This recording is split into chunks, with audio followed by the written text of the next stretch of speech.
On October 17th, Islamic Jihad destroyed a hospital in Gaza when a rocket aimed toward Israel misfired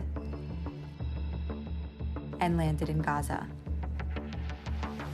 This isn't the first time. While thousands of rockets are fired toward Israel, rockets fail.